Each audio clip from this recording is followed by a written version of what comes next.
В одном приморском городе под названием Маринпорт жил влиятельный бизнесмен по имени Виктор. Он был миллионером, владел роскошными яхтами, виллами на побережье и акциями ведущих международных компаний. Его жизнь была расписана до секунды, а каждый шаг подчинен цели — увеличить свое состояние. Однако со временем Виктор начал чувствовать, что, несмотря на успех и статус, в его жизни не хватает чего-то настоящего, подлинного. Однажды, поддавшись внезапному внутреннему порыву, он решил изменить свою жизнь. Он захотел понять, каково это — быть обычным человеком, незаметным, живущим простой жизнью.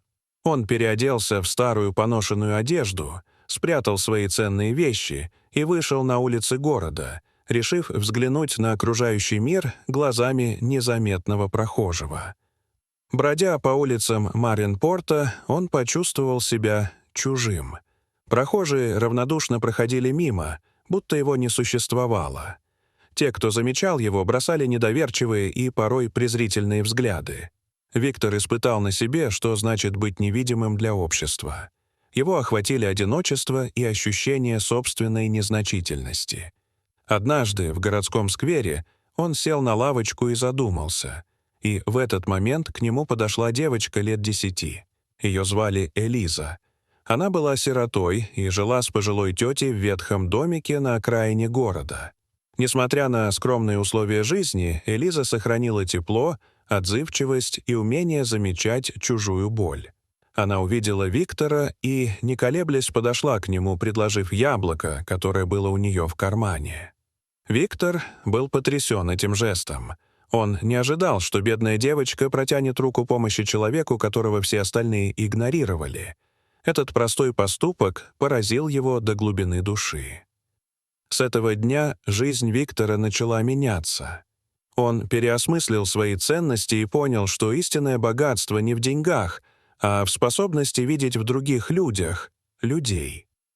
Он вернулся в свой дом на холме у моря, но теперь вместо бесконечных деловых встреч и стратегий он посвятил себя помощи тем, кто оказался в трудной ситуации. Виктор основал благотворительный центр в Маринпорте, открыл приюты, финансировал образовательные программы для детей и регулярно навещал семьи в бедных районах.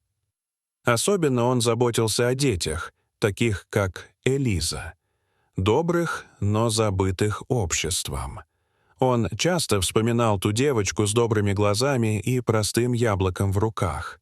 Именно она показала ему, что по-настоящему ценно. Не престиж и слава, а умение быть человеком и дарить тепло, даже когда у тебя самого почти ничего нет. Дорогие зрители, что вы думаете об этой истории? Расскажите, пожалуйста, в комментариях. А если вам понравилось это видео, то ставьте лайк и подписывайтесь на наш канал. До свидания.